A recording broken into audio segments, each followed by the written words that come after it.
Shem understood the causes of the flood, and he lived Shem afterwards strictly by the principles of his father, as indicated by the broad meaning of the reading mark.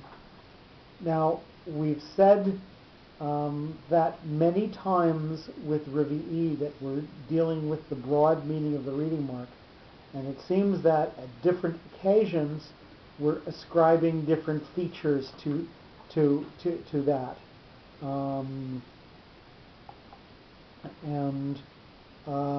I still haven't, the introduction unfortunately is a little bit short when it deals with exactly what a Revi'i is and exactly what he means by the broad meaning. So I'm just going to bring us all back to our introduction for a moment. Okay. And we are on page. With the tab. I don't have a tab. Right. It's introduction, page 64, 65. Do we not Roman numeral? Roman numeral 64, 65. X, L, LX. So number 9, Revi'i is an unlimited superior king. So what does that mean? This is a note that is going to be on top of the word, it's going to emphasize the word, and it's going to have a long pause after it. It's going to tell us that this word is going to stand on its own, who is independent from time and space, and does not rely on approvals from anywhere. So again, what it's going to do is it's going to make this word be able to stand by itself from both before and afterwards. Occasionally he may require the assistance of one or more officials, so you will sometimes have one or two munachim that come before a Revi'i. Then one is usually separated from the other by psik, so if you have two of these munachim that's coming before the Revi'i, they're going to be separated with a pause in between them. But again, we don't really widely define what Revi'i in and of itself means. Again, we're trying to define the pattern from every time we see a Revi'i come, and I think here what we're trying to say is that Shem is literally being strong against all other comers and all other ideas. That he is the man. Despite the fact that no man is an island, he is the man who is an island. He's chosen exactly what philosophies he is going to espouse after the flood, and he is going to stay strong to that. And it doesn't matter which side assails him with other thoughts or other concepts. He's going to stay there. So that's what I'm going to define as the broad meaning of the reading mark in this instance.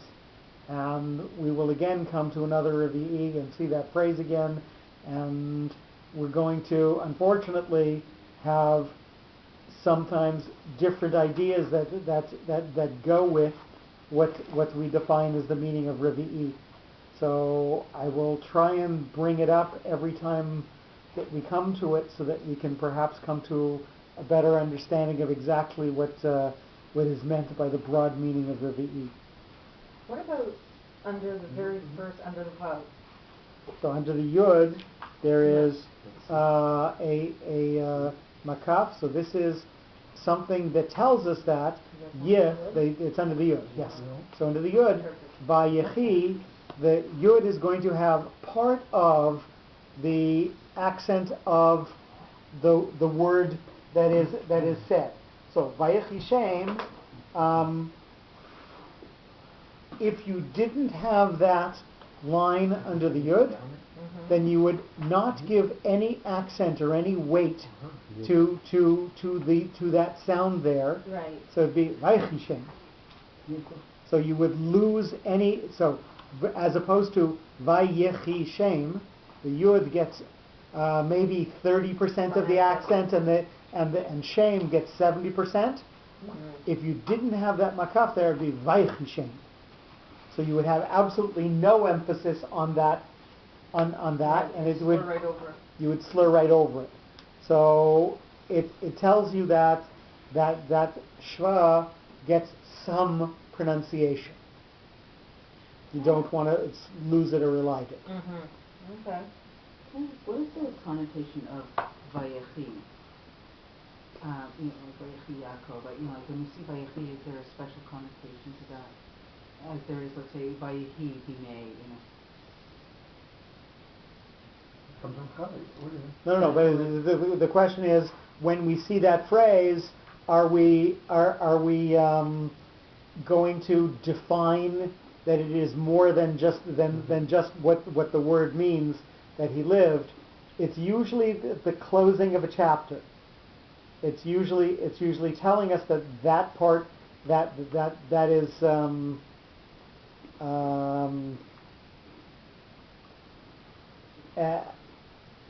end, and something that is going to be supplanted by what comes after it. So we get to the death of Yishmael and Vayechi Yitzchak, and so we have this saying whoever's coming next is going to replace and possibly supersede whoever was there before. So it closes off a chapter with the expectation of what's going to come afterwards being greater or better or different. At the very least different, but usually greater or better. But influenced by that life? Not always. Separated from. It's closing a chapter of a book. Mm-hmm. And saying that something different is going to be coming after. Acharei, number 2, after. After the great catastrophe was over, he tried to analyze the antecedent reasons for the punishment and the resulting purpose of it, as shown by the directional shape of the reading mark. So this is a pashta. This is going to focus us forward, and it's going to emphasize the word. So after is going to tell us that even with everything that happened to the generation of the flood, we're going to move forward with the philosophy that Shem is going to espouse. Holy dough, his producing, with a munach. So this is a strong separation from what's come from before, and mostly moving us forward into what's going to go afterwards. He planned to, number 3, he planned to adapt proper directives to live by his producing offspring, trained in obeying his concepts, as the best guarantee for perpetuation, as stressed by the shape of the reading mark. So, again, I had a little bit of difficulty when I read through this, and I think what he's basically saying is he's taken all the bad elements out of his character and decided which elements he's going to allow to continue afterwards, and he's put them into his children, and those are what are going to continue. So that's what I think the strong demarcation here is. But again, I'm inferring a lot that's not actually in the text. Et arpachshad, with arpachshad, with a katon. So this is a 2-part note, and it's going to have maybe something higher and something lower involved in it. Shem occupied himself most carefully with arpachshad, because he was the oldest son, and by his behavior he would set an example for the rest of the children, as pointed out by the bipartite shape of the reading mark. So he is getting maybe a higher share than the rest of the children. So he is getting the Bechor share. We don't know that rule was necessarily set out. Nonetheless, he's giving him a higher share, and perhaps it's a 2-part note. So Pishnaim is possible. You always say it's a 2-part note, don't you? Yes. Okay. So, but we don't always define specifically a 2. We usually define a higher and a lower. But we don't always. Is that the one you always say by yes. part? Yeah. Mm-hmm. But in any case, so he gives his eldest son more in order for him to be an example to the rest. Chamesh, 5. with a mercha, so this is lightly connected to what's come from before, and mostly moving us forward into what's going to go afterwards. After the birth of the first son, Shem kept applying his ideas within the family, fulfilling his duties for the remaining 5 centuries of his life, as denoted by the directional shape of the reading mark. So, what we're saying is the philosophy that he had, that he gave to his oldest son, is what he's going to continue to give for the rest of his life, not necessarily to the rest of his children, but for the rest of his life. Me'ot, hundreds, tipcha, with a closing of the concept and a small pause afterwards. During the hundreds of years, he adhered accurately to his father's concepts of life without any alteration, as suggested by the closing shape of the directional reading mark. So here again, we see that the tipcha doesn't necessarily close the concept of the chamesh. It's looking even farther back. So it's not saying that he lived for 500 years and he did what he did for 500 years. For 500 years, the 5 is him doing the same thing for his 500 years. The me'ot, the hundreds, is looking back to the ideals that his father had, not what he had, but what his father thought of, and we're closing even farther back than that mercha. We're closing all the way back to what Noach would have said after the flood. So again, I think it's interesting that we have this ability to look back with an indefinite time frame whenever we have a tipcha, and it doesn't always just close off what the mercha before has given us.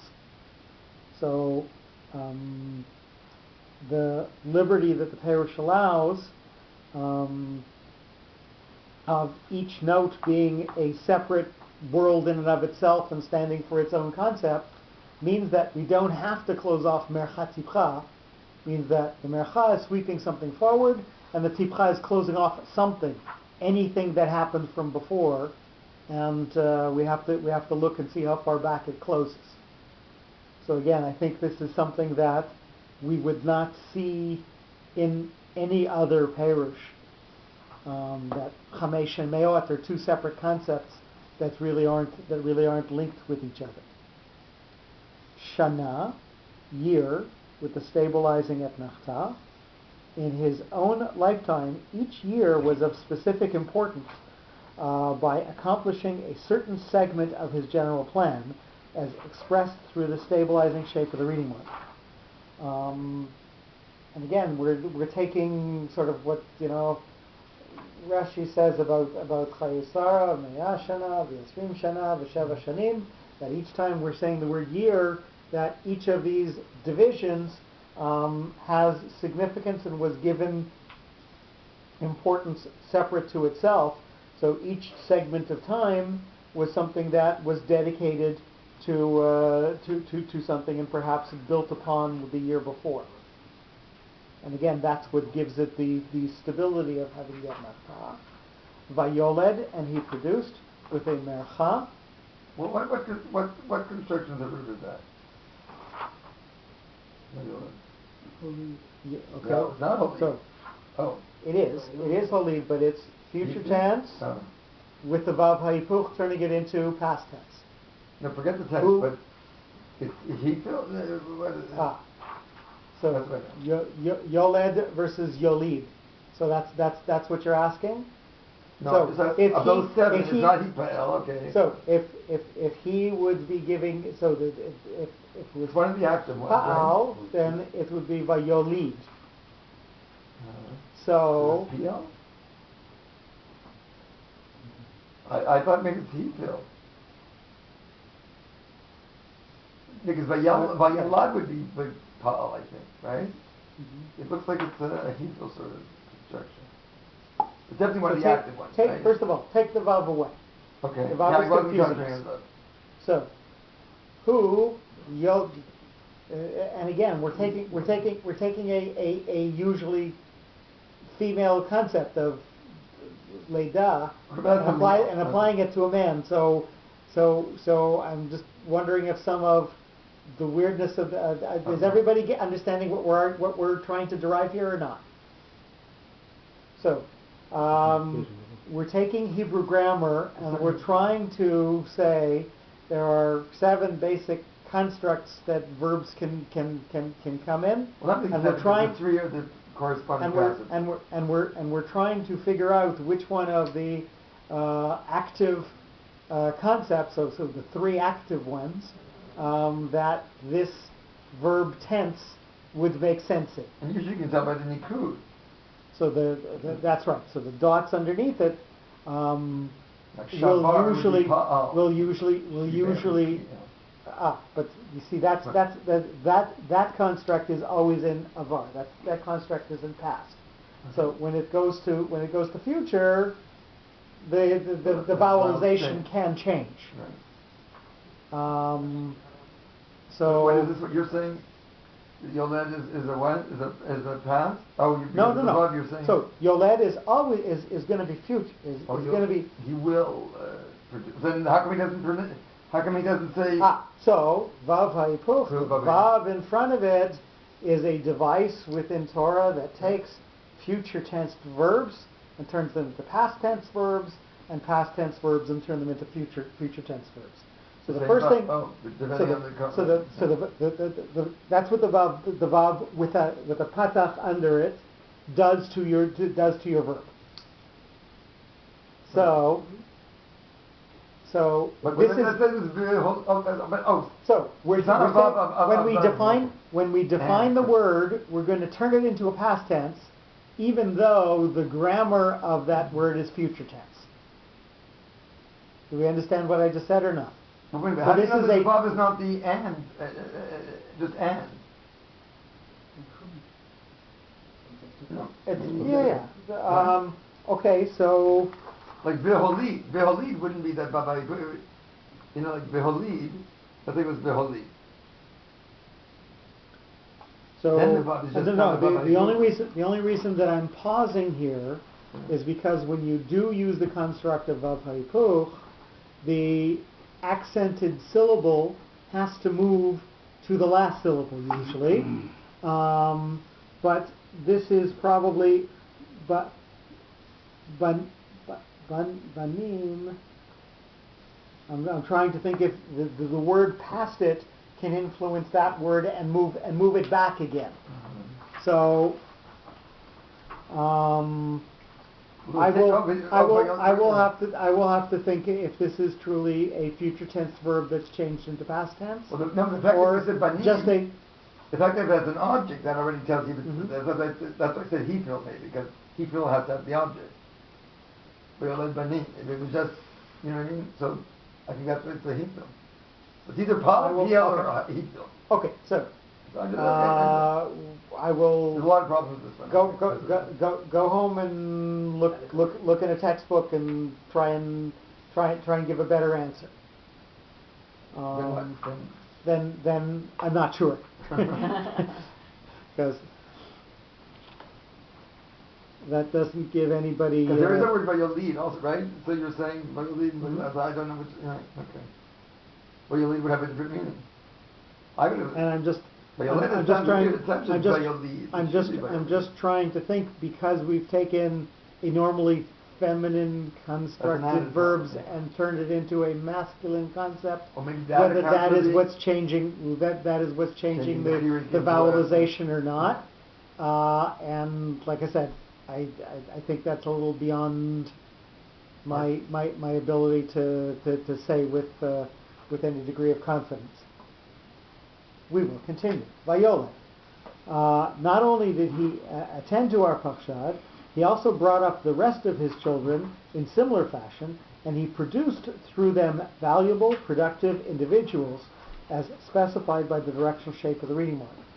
So, because this is likely connected to what's come from before, we're saying that he's taken his philosophy and his technique that he has used with our Parshat, and he is mostly inculcating that into his other children as well, and they are going to benefit from it, and it's going to continue in them.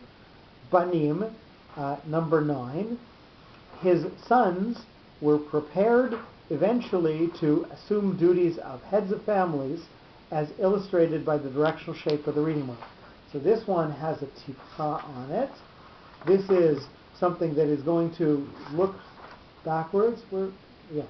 Look backwards and close off the thought. That not only are we saying that these are banim, these are sons, but these are sons who have importance. And I think we are perhaps going to, as we read through the next dozen or two sentences,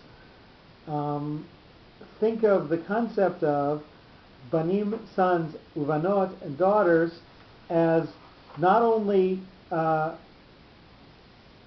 the generic term for boys and girls. I think we are going to say sons of importance and daughters of importance.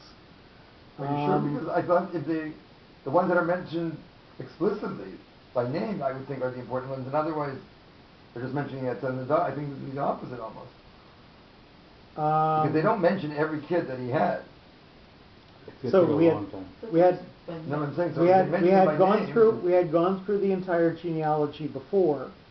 So the names have been mentioned before, and here we are talking about the influence of the leader of a generation or the leader of the next generation, which the father is creating, and then we've got those, and then we've got and the rest, everybody else. And the question is, are we defining them as unimportant followers, or whether they have individual strengths and characteristics that we're going to ascribe to them? And as we go through the Perush, we seem to say every time that we come across this that that each of these other sons and daughters still have significant characteristics or significant weights or abilities to maintain what the father is teaching them, at least. But how do you So I'm wondering if it's like al tikra banayach ela bonayach. how do you get that? Mhm. Yeah. Um, And because if they the were other- so important, then they would be mentioned more than just saying banim and banot, because right? And he was such a, and if he devoted his good values and pruned his good characteristics to transmit to the next generation, and it was a great family. So I think we're going to put this idea. Parshat is that's the one who did the moledim. I agree with that, but we don't hear about these banim and banot anymore. Exactly. We're gonna. So Exactly. we're gonna. We don't hear about them. I want to put this concept out on the table. No, out on the table. Okay. And as we continue through, we're going to look every time we mention this phrase banim uvanot and see if he is ascribing more to them than just being and the rest. I think they all have banim banot. Yes, they all have that, and it's going to come up each time, and we're going to look at what we're saying about the sentence when he says sons and daughters, and here we're saying again, sons prepared to assume the duties of heads of families, and so we're giving them some strengths still. And the parallel I want to draw is to the word ish. Right. When we say the word ish later on, Right. it doesn't necessarily mean a generic man, It rather a means man of important. importance. Right. So I think I don't that do might that be there. what we're doing here. Uvanot, with the stabilizing sof pasuk, the sons and daughters were adequately instructed and trained how to keep a household efficiently and bring up children properly.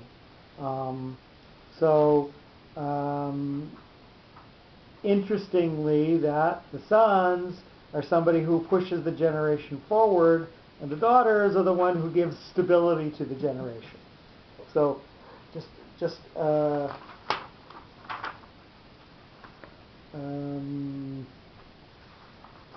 I'm not sure exactly what that says, but it is something that we're going to see repeated again and again and again as we read through these sentences. Mhm. So when we do go through the sentence, we're going to see that Shem with the Revi'i is going to stand on itself. It is him standing there as an island. Our Parshat again is going to stand up by himself. The Banim, who are going to propagate ideas, are going to be moving things forward, and they're going to be separated out from the Banot, who are going to make each generation stable. So we're going to have a pause again in between the idea of what Banim do and what Banot do. Is it because of the shape of the reading mark that, under Banot, that seek is straight up, like being raised? Where's the chair? So, Under Banot. Under the nun. Sof Under the pasuk, nun.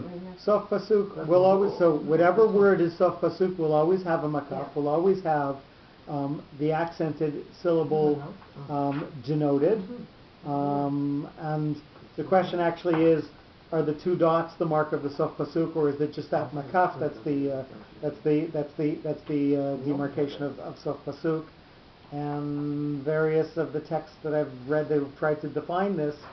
Most of them say that makaf, that which syllable is accented, is in fact the mark of the sof pasuk, not the two dots, not the colon that comes after the word. It's just more for convenience of reading. You were trying to say that they were upstanding women? Yeah. No. Nice try. Or they raise up family children. Upstanding. Yeah, I didn't know what you were saying, because I thought it was a curse. I know it's something like that. What did we say? What did we say about? No, merchav. What did we ever say? What that was? What it meant? I'm sorry, I didn't bring that sheet with me. I will try to bring it next time. Mr. Persia might know that. Hello? You were in a beauty contest, Mr. Persia. Where's your sash? Let's read the pasuk out loud onto the tape. And again, we're going to notice that Shem is going to stand alone, and our Parshat is going to stand alone. Vayechi Shem acharei holido et our Parshat chamesh meot shana hayoled banim uvanot. Who do you know the names of Parshat? No one names their kids that anymore. So many names to name from here. Nimrod, but Nimrod they do. See? Adolf Hitler. What's hard to spell? Put on Pachi or something. Becomes a hockey player. They were after the garbage can, Pachi. Yeah. That could be Haman's kid. That won't work. No, but she poured the chamber pot. We just talked about that yesterday. We will continue. We're on page 136, Genesis 11, verse 12. Parshat Aleph, Parak Aleph, Pasuk Yud Bet. We are Parshad with a munach, so this is going to be slightly separated out from, or strongly separated out from what's come from before, and mostly leading us forward into what's going to go afterwards. Our Parshad was educated by Shem in the observance of Noach's guidelines of conduct, Tzaddik Tamim, and our Parshad followed instructions and advice on how to live by his father's principles, as indicated by the shape of the reading mark. And again, here I had difficulty again trying to understand. We're saying that there's a continuation with a note that quite obviously defines separation. You're talking Munach now? So the Munach has this strong demarcation from what's come from before, followed by a moving forward into what's going to come afterwards. So, again, strong line separating from what's come from before, followed by continuation into the normal flow of things afterwards. So the question becomes, how are we taking this note that we have defined that way and saying that this person is going to live by the way something that was given from before. So literally that our Parshat is going to live by Noach's guidelines, and again, I think we're going to take sort of the sideways approach that he's saying, that he is deflecting or excluding all other philosophies and only maintaining the one philosophy that he picked up from Noach and from Shem, and that is what he is going to allow to go forward into the world and separate out those concepts and those ideas from all the other possible concepts and ideas that he could have chosen. Since we keep talking Parshat, I know it's the wrong spelling, but the sound what in Parshat Noach, what is it in the Megillah? It's a chet, not a Achash Darbani. It's a jumble though, almost, right? Achar, so it has the aleph, it has the reish, the chaf is the chet. What is it?